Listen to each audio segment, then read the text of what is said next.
everybody out there in the internet's land. It's me, Doug, coming at you from outer space. You know, like always, just kind of here, chilling out. We're going to have Matt Crotts in here with us in a minute. He's a really cool guy. He's got a really cool book out. He's getting ready to launch his other book. But we'll talk about that in a minute. Right now, we're going to go and we're going to look at Napalm Bros. Oh, yeah. I just want to say hey to, we got Igthus in the chat. What's up, buddy? We got Model 316. We've got Fly Fox Pro. And we've got Brent. Hey, guys. Thanks for joining us on Saturday. And I know most people's got things to do, places to go, and whatnot. But thanks for joining us. But let's refresh this Napalm Brothers here real quick. We are at 981. That's 196% of our $500 goal. Once we hit the $1,500, we will unlock the ash can. So definitely, keep sharing this, keep promoting this. It's going to get there, and it's going to be awesome. But let's check in and see if Mr. Yep, I'm back. How you doing, buddy? Hey, sorry. Hey, everyone in the chat.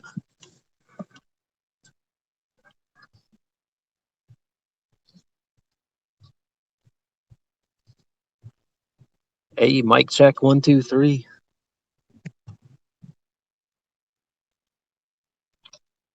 Yeah, I've seen a couple of those.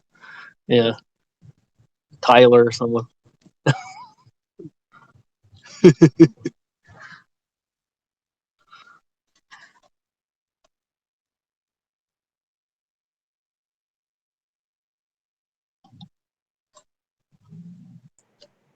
What about now? Is that better? Can you hear me now? Uh-oh. Can you hear me now, people? I'm sure they can. I just enabled the microphone. But anyways, we got Matt Crotts here with us. Hey. Why don't you tell us about your book? I can't ever say it right, so I'll get you to pronounce it, and then that way I will know how to pronounce it from now on. Well, I'm starting to think I should just say it however the other Doug feels like saying it from week to week, because he's the one selling it for me.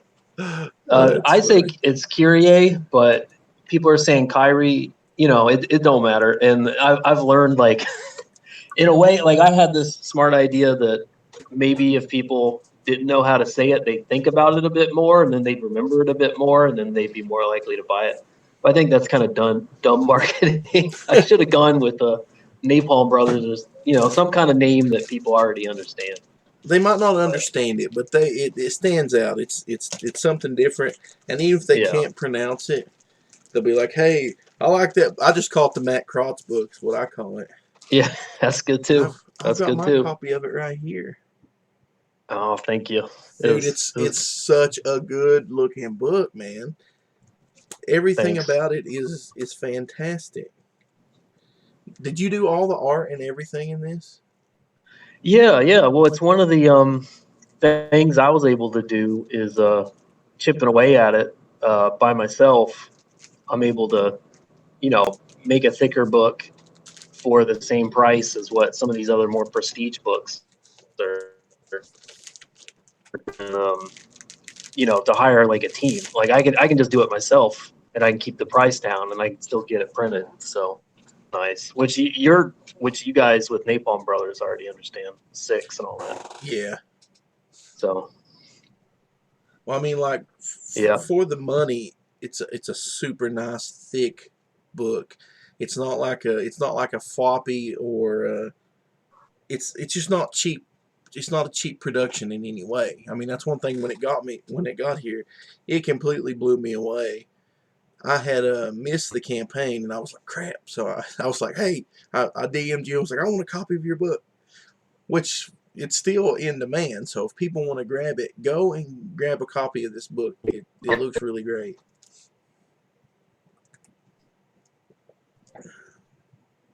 Are you still with us? kind of roboted there for a second. Yep. Sorry. It's all right. That's just the problem with modern technologies.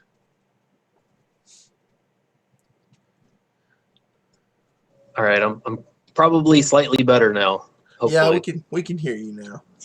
So you've got your page, your cool pre-launch page up for book 2, right? Yeah.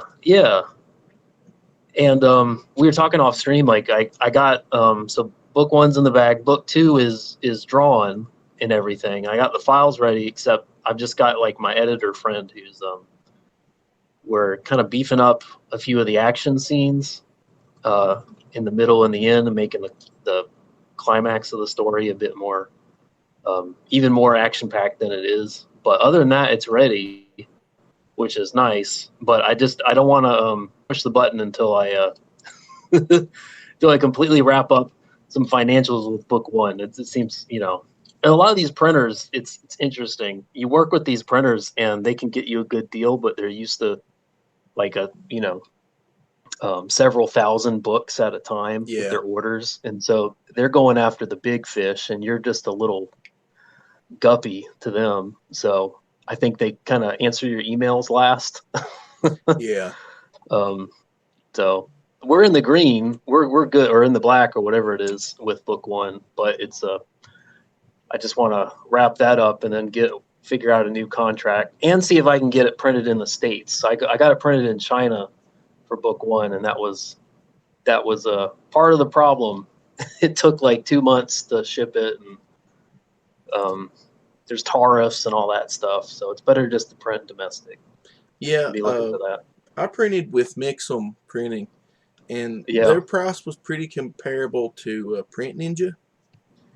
And, okay, yeah. And they were here in the States, and I don't know where you're at in the States, but it was pretty cheap to have them ship 1,000 books to me.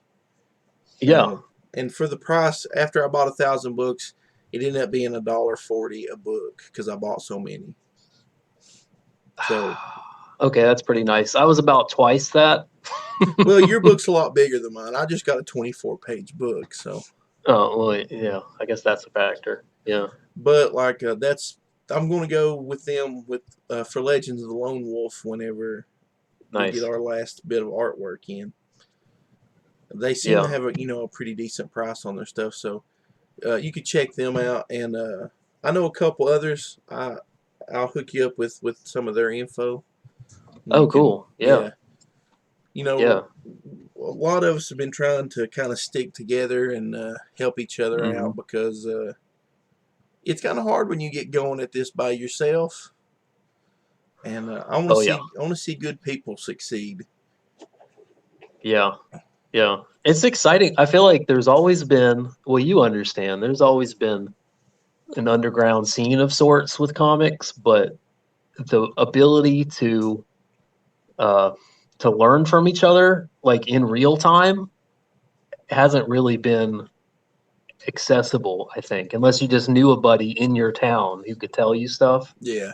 Or you were showing up on some forums on some website every day, and there were actually people who were posting their information, or actually willing to tell you. But now I feel like with all these live streams and everything, people are actually people who understand that, I guess, a rising tide lifts all boats. Like they're throwing out information and knowledge as they get it, and it's I think it's coming up on something of a underground revolution of sorts, I guess, since 2018, and just people actually figuring it out and finding audiences. It's pretty exciting. Yeah, but what's sad though is I was trying to help people last year. I was in a couple DM groups. I was giving them all my info and telling them how cheap to do it, but they wouldn't listen to me because I wasn't a big YouTuber. And a lot of those guys spent You're kind of breaking up on me there. Mm-hmm. You still with us? You're a robot on me. No. I believe we've got Crotts with us now. Good. No.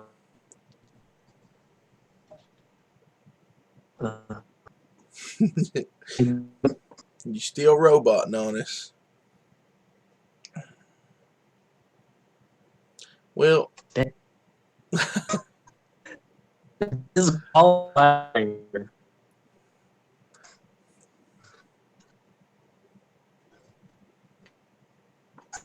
man, you still roboting on me. So let's look at the chat real quick. We got Matt Reese in here. He says, "My people." Skinny asked if the book is fluted. No, it's not. It's not fluted. It's really nice. He says all the good books are fluted.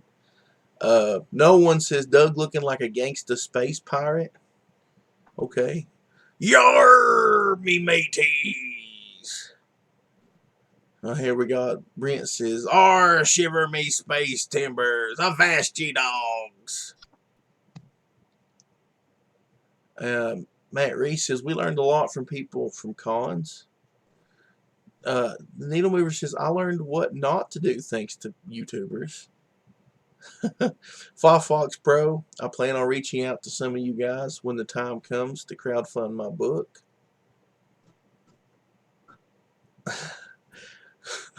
Skinny says, "For instance, if you cheap out and ship your book like a magazine, people will notice." They will. You shouldn't ship your book like junk mail. Are you back with us, there, Mr. Crotts? Yar, Mr. Crotts. I think we may have... Oh, you're still roboting. I believe you've... You probably got the coronavirus from that having your book shipped and printed in China. Your phone's coroned now.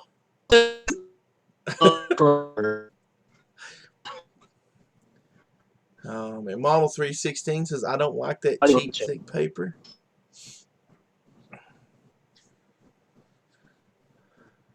Needle Mover says that Mr. Crotts got kidnapped by the SJWs. We should knock over somebody's mailbox and get him back. Yeah, Model 316 there in the chat's been working on some stuff on Twitter. Apparently he's making some action figure stuff. Looked like he was working on something for Jack Irons, which is really cool. He says he's done the work of 10 men this morning. That's pretty awesome. We figured the problem out, Matt. You're using an Obama phone. Yeah, that's what it is. Is this any better? I don't know. That's way better. You don't sound like RoboCop now. I'm in a new neighborhood. Oh, there you go. Good. Okay. I think I saw a tower in the distance. I started driving towards it. I think that's helping. Oh man. Yeah. So when are you looking to launch book 2? It'd be nice to do it this month. I just the plan, and I had this plan for book 1, but I didn't stick with it. I just got antsy, and I just I think I launched too early. But this time I'm really trying to stick to getting a decent amount of people signed up on the pre-launch page first. And I'm doing an incentive where everyone gets 10% off if they sign up. And for those of y'all who don't know, signing up isn't like a commitment. Like you're not putting in your credit card info. You're just saying you're consenting to me emailing you when the page launches. But if I can get like 100, I'm at like 70 something now. If I can get like 100 maybe people who are interested enough to get that email, then that'll make it worth it to go ahead and start. That's awesome. And I thought I'm always trying to figure out like what's a new way we can do this, And I think the pre-launch, especially for smaller campaigns like ours, I think the pre-launch can actually help us if we can kind of direct people towards that, because then you can really boost, early sales, first few days sales, because everyone's already on the same page. So that's kind of the plan. And I'm hoping I got a couple posters that I commissioned, which is fun. I'm going to do the poster thing, and I think one of them I'm trying to figure out. I think one of them might be cheap or free, and one of them will be a little pricier. But I mean, not like $25 pricey, but you know, something. Because I think that's the sort of thing that I like when I open up a package is like a really nice art print, Yeah. or maybe it comes in a mailer tube if it's the bigger, pricier, that sort of thing. So I think because I did like bookmarks and postcards for book one, and I think it was more trouble than it was worth. But art prints people like, and that's all a poster is. So Yeah. gonna do that. I know, like on Legends of the Lone Wolf, one thing that helped me is all my previous backers. I sent out a special link, a secret perk to them that only they could get, and a whole bunch of people jumped on that, and that really helped us early on. Yeah, I think I might have gotten that from you because I'm doing the same. If anyone who got book one at any point, and you can get it now because it's still in demand, you'll also get 10% off. So I'm going to be doing a secret perk thing for that as well. That's awesome. So yeah, I just figure, people who they read book one and maybe they're like, I don't know if I think a discount or something of that sort can Well, can incentivize. Yeah, you're completely rewarding people for sticking with you, and I think that's a good thing. Yeah, yeah, because it's totally worth it for me knowing like that someone got book one and then they got and then they're thinking about book two. I might have I'm totally like everyone gets 10% off if they're willing to stick with me. That's a win-win, I think. So Yeah, that's really good. That's a good idea too. Yeah, especially with some of these bigger campaigns. Like it's so cool to see like Doug Knable's. I don't know. You just open up a box and it just explodes with all this Yeah. extraness. But we can't afford that. No, I So tried that with Legends of the Lone Wolf, and yeah, when I get that shipped out, I'm going to be in the red probably. yeah. I just got so excited, and Hmm. I let it get away from me. So I've got to stop doing that in the future. Yeah. Well, we want to be. It's like you were saying with how you were giving out information last year. Like we all want to be like the big boys. We want to be a contender, and we want to do it just the way we've been seeing kind of our indie or underground heroes doing it. And I guess not everything scales. I guess maybe like discounts and that sort of thing can scale, but we can't. I don't know. When we're just selling a few hundred books, we got to Well, get real creative. yeah, you do. My thing is, like, I've been doing music for 20 years, been in bands. So when I come over to do this is the same thing I've been doing. It's just a comic book instead of a CD and all that. Yeah. My thing was I wanted to do good books out of spite of people not doing as good as me.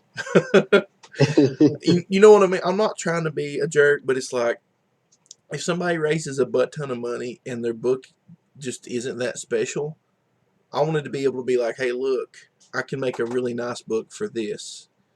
And Mhm. it really helped my first campaign that because I had at the time when the CG thing, like the books first started coming out, I was one of the first guys out. And I had Oh yeah. I had the cheapest book at the time. Yeah. My book was $8 shipped. Wow. And so, I sold like over 300 copies of Lone Wolf issue 1, which Oh, that's awesome. to me that's a success. It Oh blew yeah. my mind. And I was like, if I sell 10 copies, I'm doing good.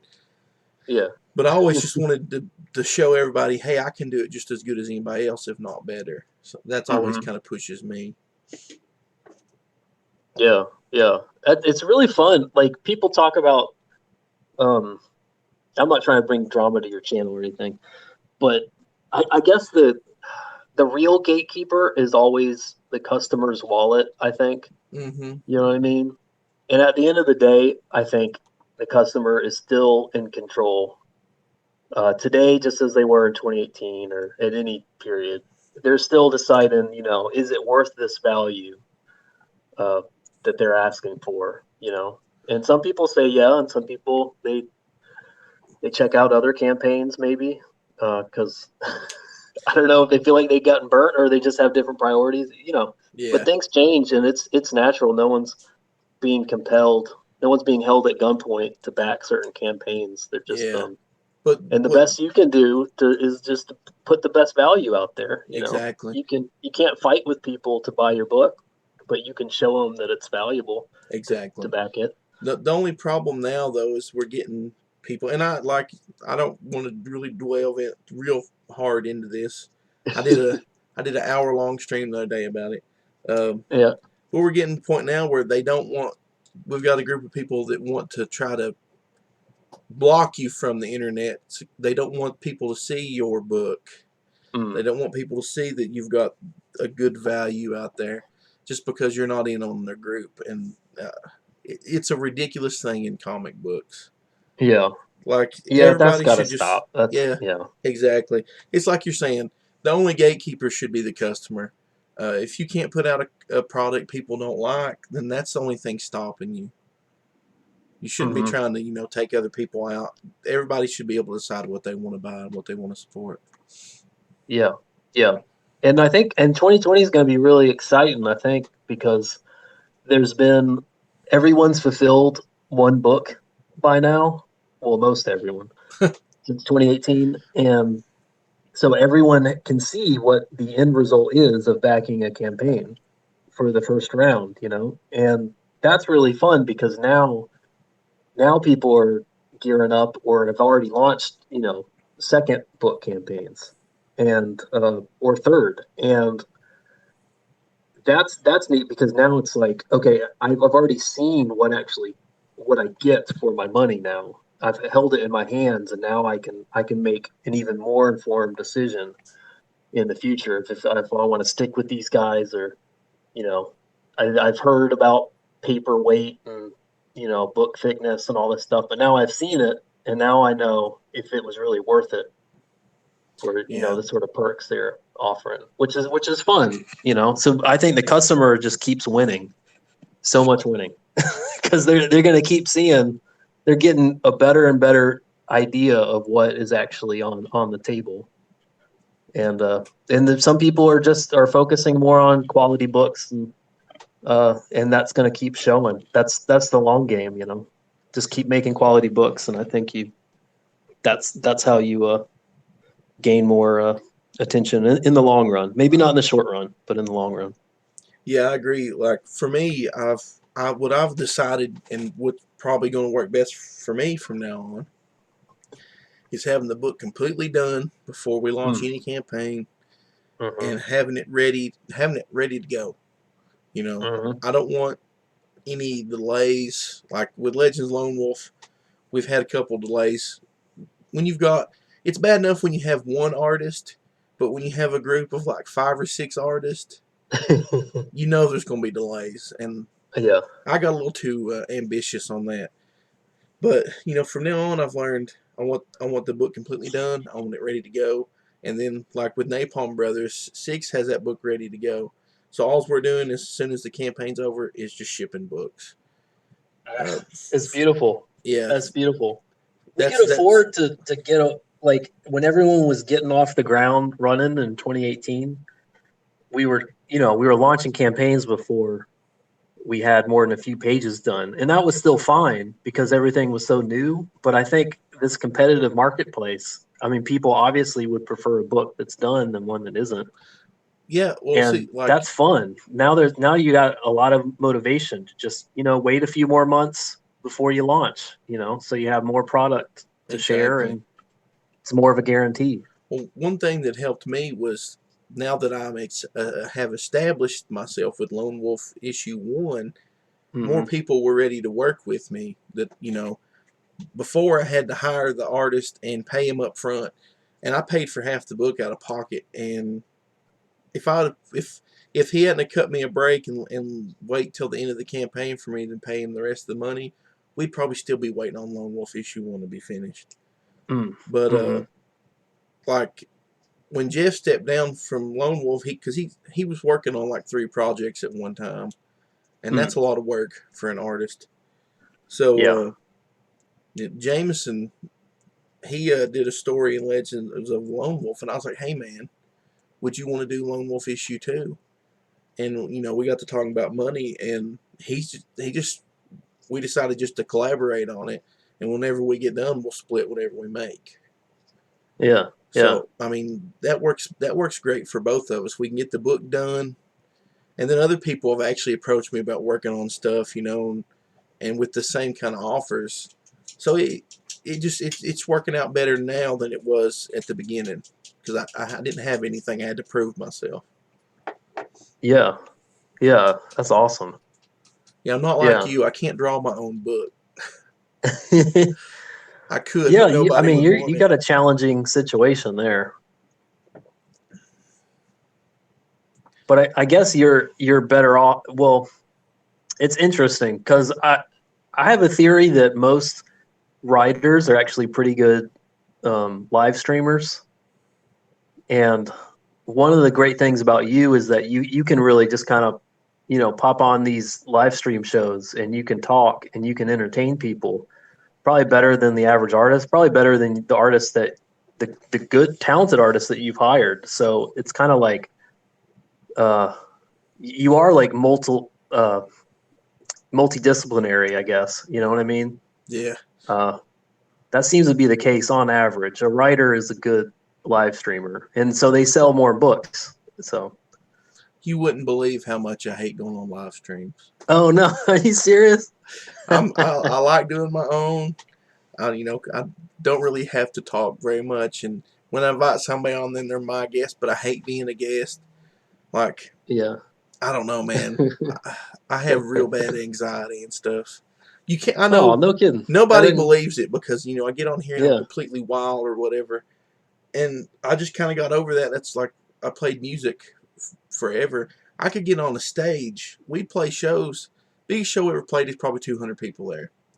Never bothered Wow. me. I could play. I could act a fool in front of everybody. But you put me one-on-one with a person, Yeah. it kills me. I'm so backwards. I'm so shy and everything. It's awful. So when I go on these streams, a lot of time, it's I'm fighting that the whole time. Well, you wouldn't know it. You really wouldn't know it. I'm sure the chat feels the same way. Well, if the chat's been here for my shows, they already know I'm crazy.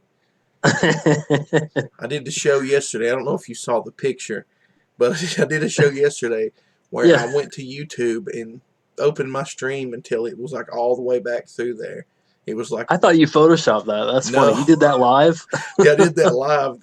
Like at the end of that stream, there's like 30 minutes where I kept talking, and it would just like it kept opening a new YouTube window until it went all the way back through there. It's like staggered. Like the first you says something, and then half a second later the second one does, and then the third. And like I was trippy. dancing, and at one point 2 or 3 of the ones behind me were dancing in line and stuff. It was ridiculous. Like do the worm or something. It's bizarre. I'm looking forward to checking that one out. Yeah, it's pretty ridiculous.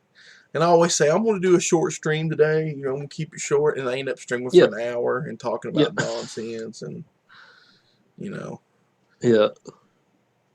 Yeah. Well, I mean it. I meant what I said. You're the best day streamer on the YouTubes. I always try to tune in. I appreciate that. I'm just like, I just want to get back to having fun. When I first got into like all the indie comics and stuff going on, everybody was having a blast. It was just fun. And then like last year, sometime it turned into like Mean Girls or something, where everybody just wants to sit around and be mad and complain about this one over here. And man, if I don't like something, I ain't gonna talk about it. I ain't got time to worry about it. I got other stuff to do. I'd rather just have fun. Yeah, Yeah. Well, there's something people. There's some customers that are smarter than me that drop in my DMs every once in a while and tell me, they remind me that social media, including YouTube and Twitter, uh, we think that it's a self-expression platform, and that's fine if maybe if you're a customer and you're doing that. But if you're a creator and you got a product that you're trying to share with the world, I think it's better rather than think of it as a self-expression platform. It's more of a marketing platform, and you can market through self-expression. That's Yeah. usually what we do. But you gotta think of it. Even your self-expression is marketing. So like, uh, you know, that's something I've been trying to think about. Is like, not everyone needs to hear all my thoughts. I might have a lot of opinionated opinions on a lot of things, but not everyone wants to hear it. And if I'm here to try and make a quality book and put it in people's hands, if that's the reason why I'm getting all these headaches being on Twitter and YouTube, um, then I better make it worth it and just kind of stick to that, I guess. You Yeah. know, that's been what people have been telling me. Every once in a while, I'll go nuts, and people are like, "Dude, stop! Don't touch the poop." You know what I mean? Yeah. And I'm like, "Yeah, you're right. You're right. I'm forgetting." My general rule is usually to stay out of the poop. But Yeah, like I said the other day, I did that stream, and I was like, I explained in the stream, I'll stay out of the poop, but when you throw poop at me, I will throw it back.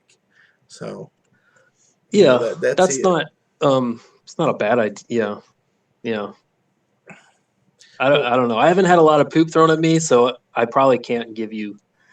I won't give you advice on that. well, But as far as indie comics go, I was one of the early guys to get pooped on. So yeah. it's not as bad, it seems like now, as it was, Mm, unless you incur the wrath of one of the big YouTubers. But it's things are pretty mild now at this point because of new yeah. YouTube and Twitter rules. Yeah. But It's I, milder, and people are realizing that we're not all like everyone's acting like they're rats stuck in a cage and we got to kill each other to create peace, but we're all like I think people are realizing uh that we're all there's a lot more space than we're giving ourselves credit for, and it just might look like that when you open your Twitter feed, that we're all stuck together and we got to fight until one of us wins, but no one's going to win.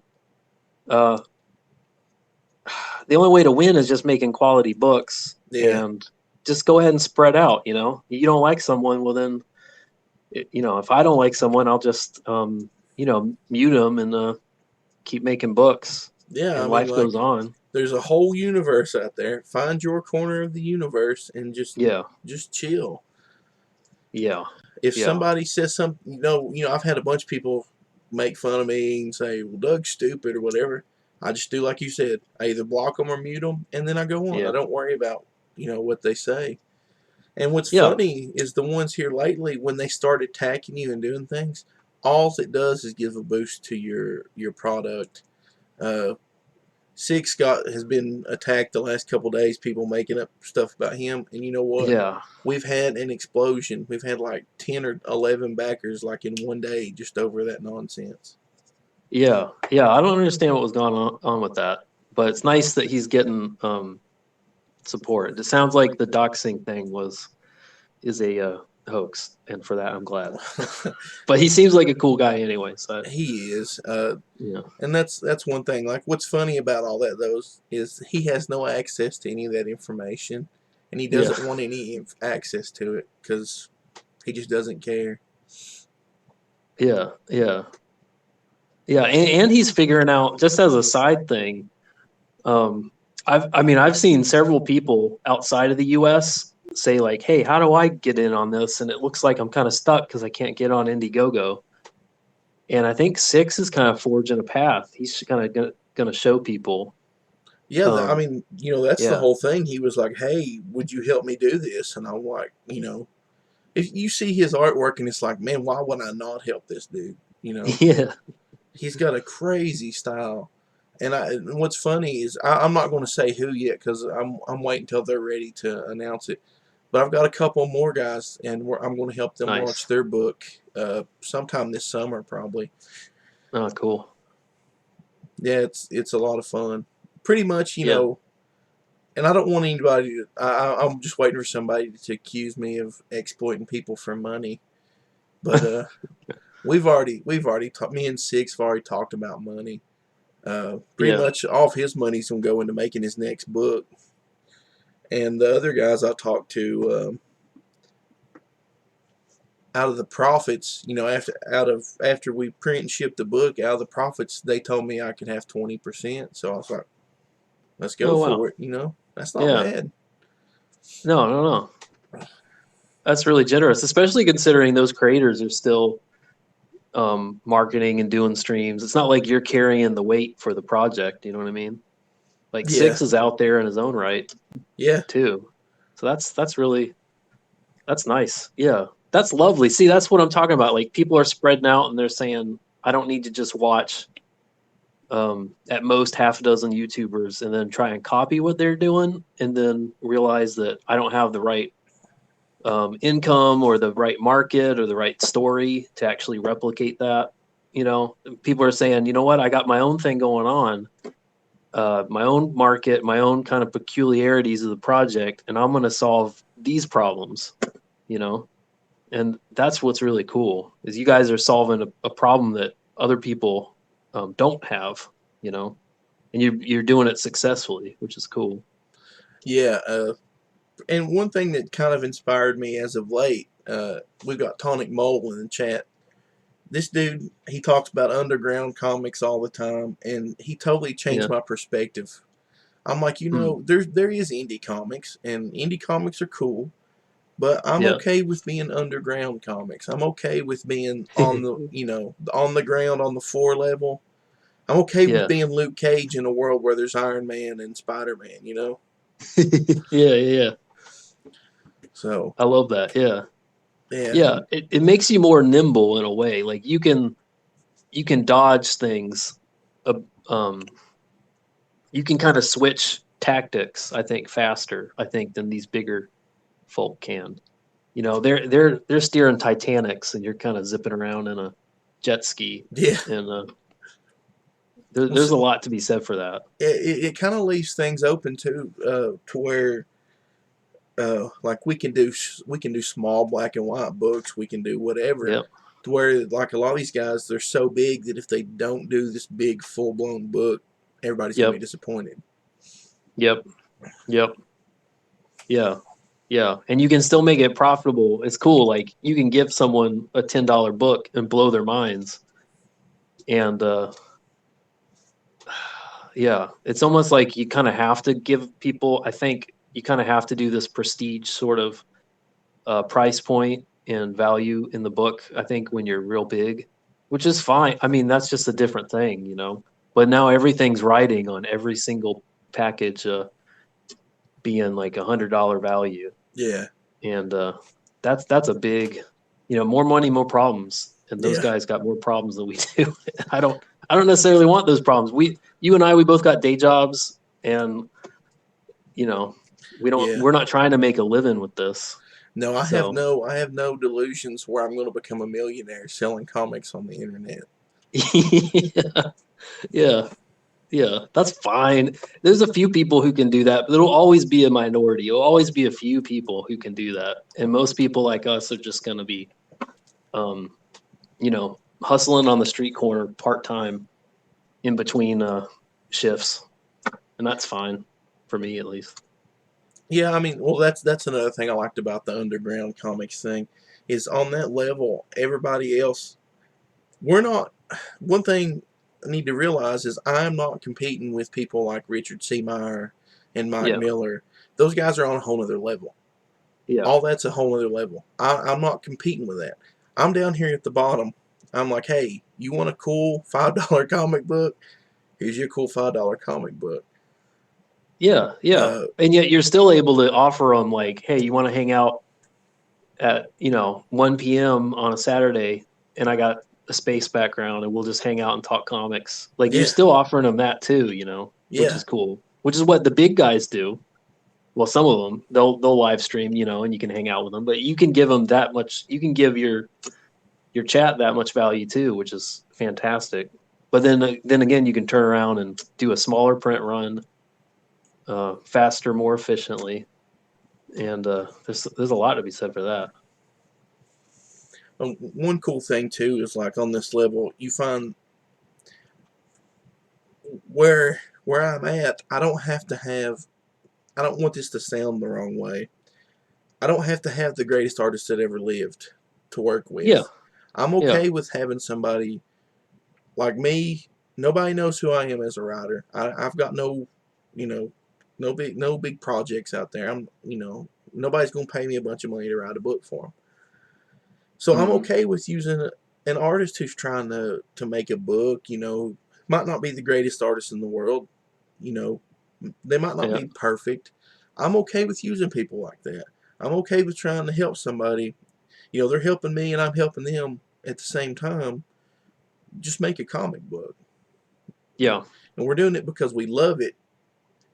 Like you were saying, we got our day jobs. We're out there working my day job. But when I'm not, I'm thinking about, man, I'm going to write this story about this comic book, blah, blah, blah. because I love it, because I enjoy doing it. Yeah. Yeah. Yeah. And I think a lot of underground folk understand that the medium, you can tell any kind of story in comics. Sky's the limit, and style is the limit, and artistic preference is the limit too. Like you can just do anything you want in comics, obviously, And I think, especially a lot of these guys who came in to the indie scene from like CG, bringing people from mainstream into independent. There's a bit of a, I don't know what you call it. Like you kind of have to get debriefed. Like it doesn't all have to be.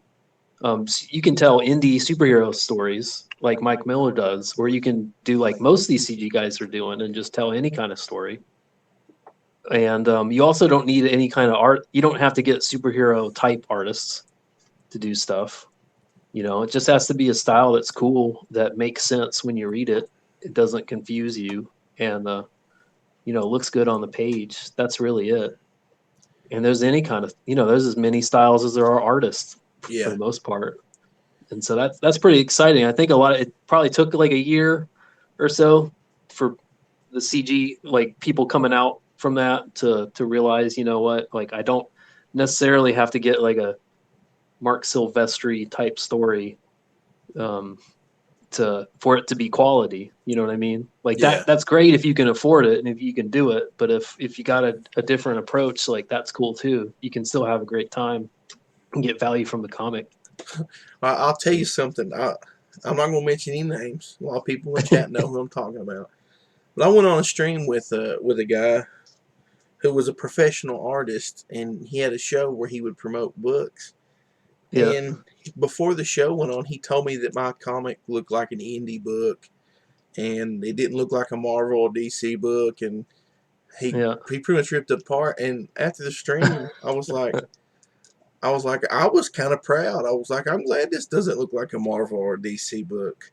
I'm not competing with Is Marvel. That an insult? Like, it doesn't matter. He meant it as an insult, but I was like, if people want superhero books, why would they pick your superhero book when they can get X-Men or Batman? There's a whole 50, 60 years of Batman stories. Yeah. So if you want to make a knockoff Batman, go for it, but why would anybody want that? I think that's the thing about the indies, though, is you can offer something different. You don't, don't compete. It's kind of silly to compete with Marvel and DC when you can't compete with Marvel and DC. Yeah, they got the licenses, they got the talent, they have the money still, and the legacy, which is something we'll never have in our lifetimes. So, honestly, but that's not to say to don't try to do superhero stories. If that's what you want to do. Yeah, and people are getting successes from that. But I just think it's telling that a lot of these folk, Like I was telling Doug Ernst this actually a number of months ago. I thought it was funny. Uh, there's no one who knows more about Spider-Man than Doug Ernst on the YouTubes, and yet he's not writing a Spider-Man knockoff comic. Like he realized once he was going to create and not just consume, that he could tell literally anything he felt like in Yeah. any style he felt like, and so that's what he decided. Whether he was it didn't even seem like he was conscious of it. Honestly, the impression I got is he realized, wait a second, all I did growing up was read superhero stories, but I'm not telling superhero stories. Why is that? And I think it's because you realize there's a freedom when it's time for you to step up to the plate. You can tell a superhero story, and there's nothing wrong with that, but you don't have to. You don't got to pretend to be um, a competition to Marvel and DC. You can just tell some, story about a priest. I didn't buy it. I wish I did, Oh, but some, dude. yeah. Honestly, You know what I mean? Like, that I almost want to send you my copy of that book. That book is. I'm getting number 2, that's for Oh, sure. dude, it is so good. Yeah. It kind of blew me away. I was about to ask you, and you said you didn't buy it if you'd read it. I bought it It's one of the because, big regrets of 2019 is well, I not mean, backing that campaign. it happens. There's so many books, and Yeah. you're probably like me. You don't have all this disposable money to throw around on just No. whatever. So I understand. I almost missed that one, and I jumped in before it ended. Yeah. But man, that book was so good. I didn't really know what to expect, and as soon as I opened it and started reading, I couldn't put it down until I finished it. Yeah. It was just, Wow. I don't know, man. He did a fantastic job on that. Yeah. Yeah.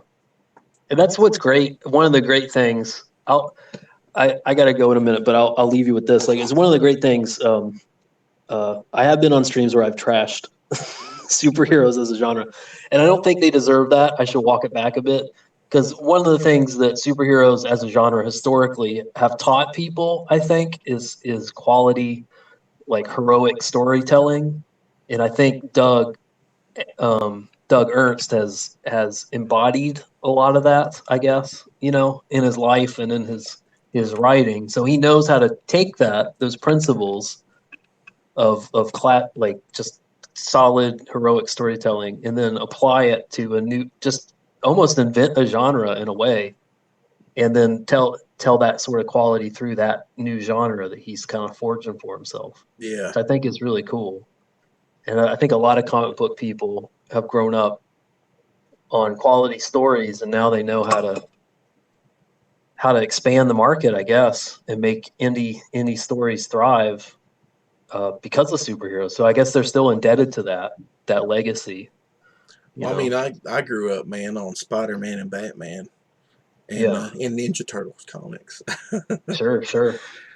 I mean, when I started out to do a comic, it's like I can do any kind of comic I want. But but what really spoke to me was, I was looking through my family history. Hmm.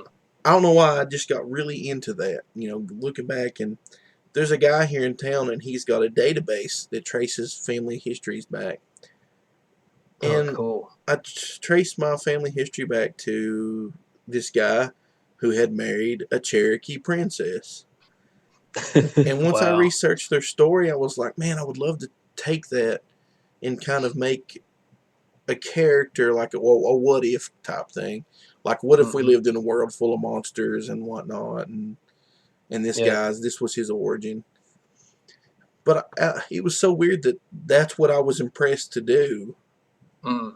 I, honestly, I'm surprised I didn't make a Phantom knockoff or a Batman knockoff, just to be honest. Well, I think it's the norm. That's the funny thing. I don't know why, but it seems like most people aren't. They're not even thinking about it. They're just naturally finding new genres to explore, which is crazy. But I think that's something really neat, because you've learned those principles so well. You're able to kind of adapt them to whatever you happen to be interested in, storytelling wise. Yeah, You know, yeah, and you're genuinely creative. You're not trying to just to knock off, like you said, something else. Uh, you want to actually contribute to the scene, and that means, bring in your personal perspective, I guess, whether that's your ancestry or whatever, which I think is cool. That's what makes you distinct, and that's what audiences want. They want something new. That's what consumers, when I'm hanging out in people's chats, I'm like, well, what do you got that's different? I want to be surprised today. And there's so many surprising comics out there. And then in Underground is the best place for surprises. Yeah. Yeah. Like, really, man, that's one thing that stood out to me about your book was it didn't look like anything else out there. Well, it was completely different, and that's a big compliment. Thanks. Like you and George Alexopoulos, I think, have two of the best choices in color palettes I've ever seen. Oh yeah. I love the colors in your book. I liked your art style. Your art style was very different. Yeah. And I love stuff like that. You could tell that, I don't know, to me, when you see stuff like that, it kind of evokes a feeling like that you were really passionate about it because you made it look that way, and that's what drew me to your book. Oh, thanks a lot. Yeah, and I guess that's even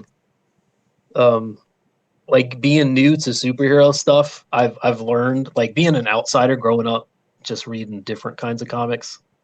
And not knowing that much about superhero stuff, I thought everyone was drawn to this or that artist or writer because it was more of the same. And I've found that that's not the case at all. You talk to any person like yourself or any of these other guys, what draws you to any comic, whether it's big two or not, is does this seem distinctive? Is this doing something that I haven't seen before? Whether it's the art or the story or the subject matter, the superheroes. So everyone's trying, Big Two's always trying to surprise us. Folks on the ground, hustling like you and me, are trying to surprise people. I think that's what people want. So, one thing I noticed, being a musician and making comics, I see a lot of parallels in both the guitar industry and the comics industry. You've got your legacy brands in guitars like Gibson and Fender. Yep. They can't stray much from that classic formula. People will go insane if they make a Les Paul that's got like the neck's too thin, or the radius is too flat, or the pickups are too hot. People lose their minds. They absolutely lose their minds. And you've got Marvel and DC kind of stuck in the same place.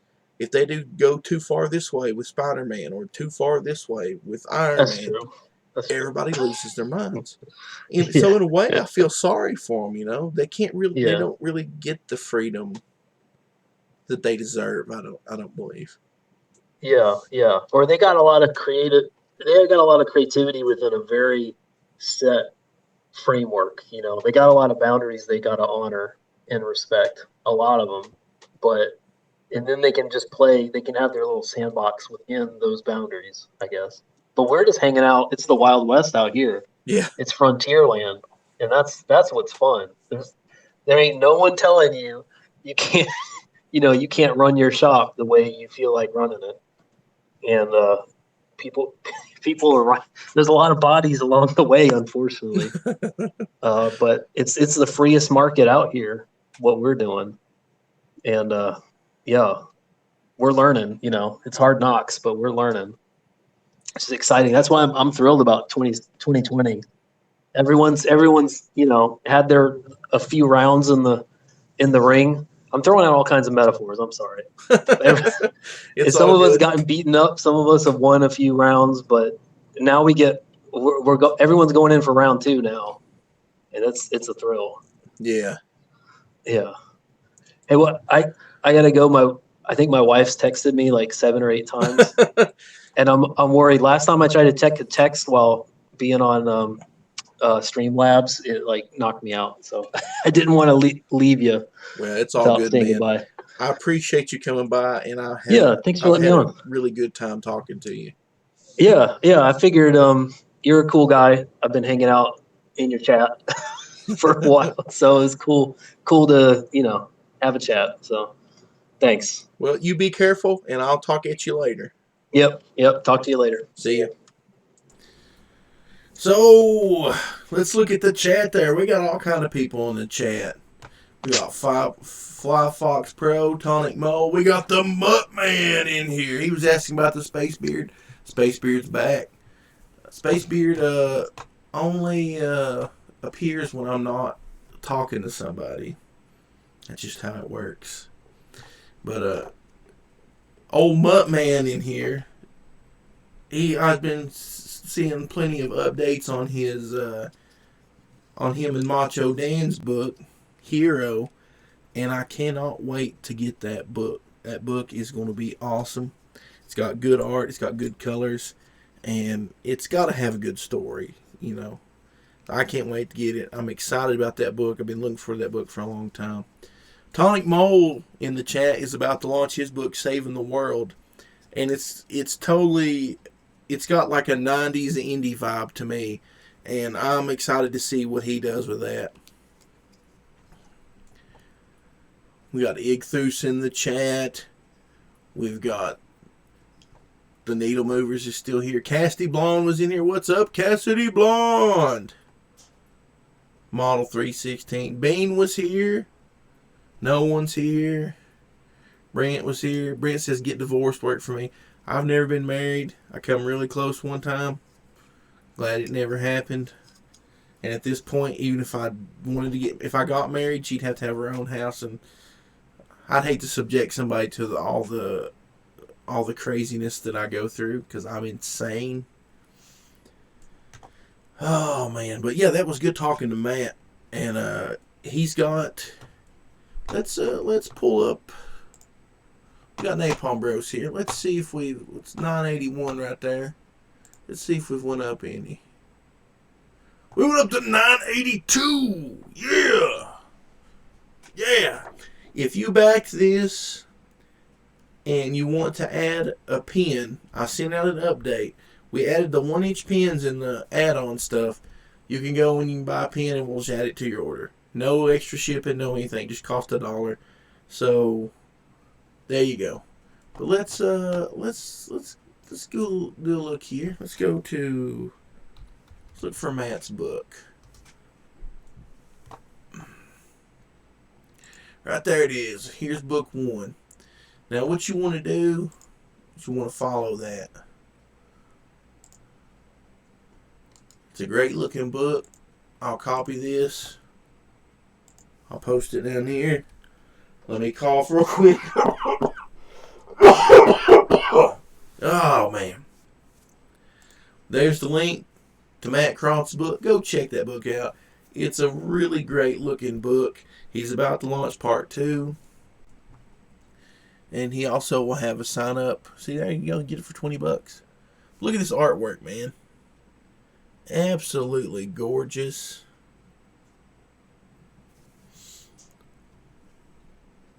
See, Tonic Mole says, I've been married 20 years. She's as insane as I am. Well, that's good.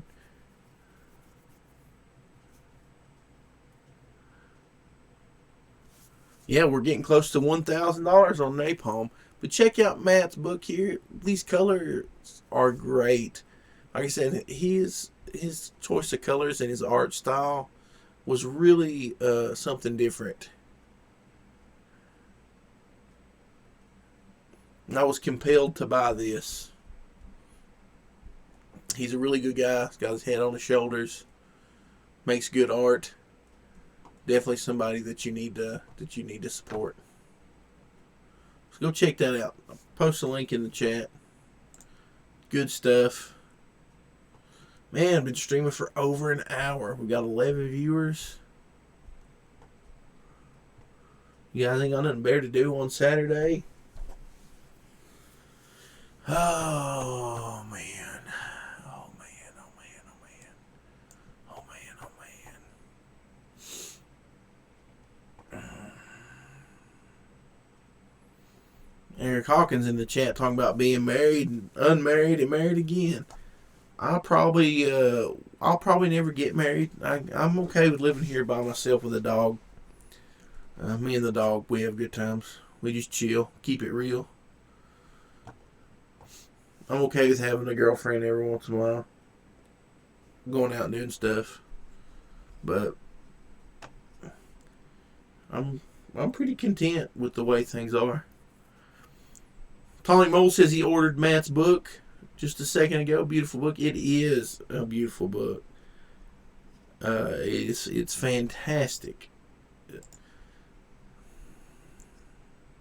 No one says been married coming up on 20 years as well.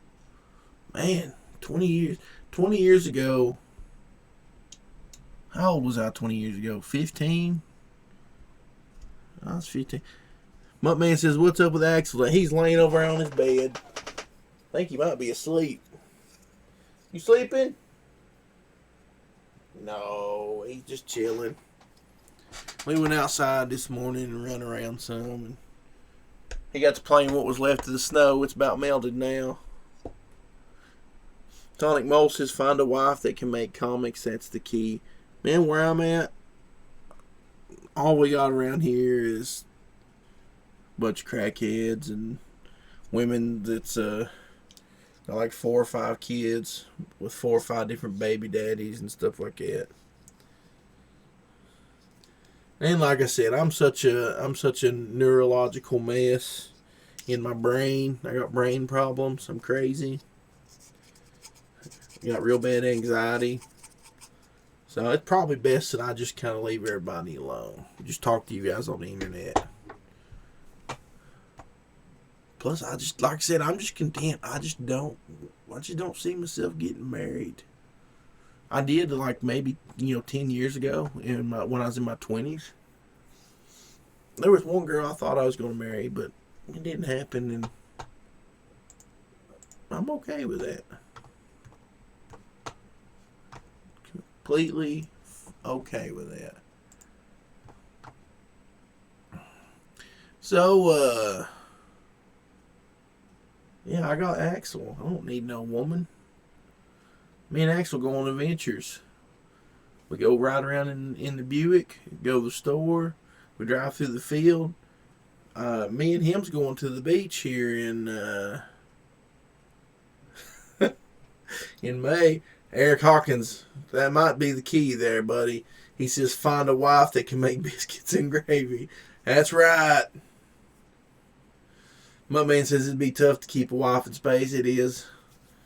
Most wives don't like it in space. There's nowhere to shop. Brent says my wife married me because I could cook.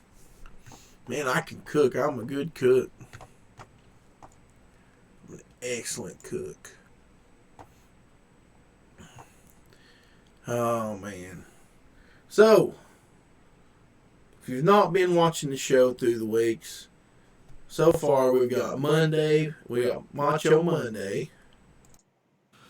Oh, yeah. It's Macho Monday. Can you dig it? And on Macho Monday, we check out some Macho Man stuff. And usually, we'll watch a little thing about Macho Man. We got Theo Thursday. You see, Theo! That's where we watch some Bill Cosby. Yeah. And we've got a little segment we call Cosby's Corner. With the kids and the pudding pops and the Bill Cosby. So, you need to be sticking around to see this stuff. It's good, high quality stuff. But today, the show is about to wrap up. It was good having Matt Crotts on. Go check out his book. Go check out the Napalm Brothers. We're getting close to $1,000. If we can hit that $1,500 mark before the end of the campaign, there'll be an extra $10-page ash can. It's going to be awesome. You guys don't want to miss that stuff. The book will be shipping in April. So, you can look for a book in April or May. So get on that. Hope y'all have a good day. I'll talk to you later.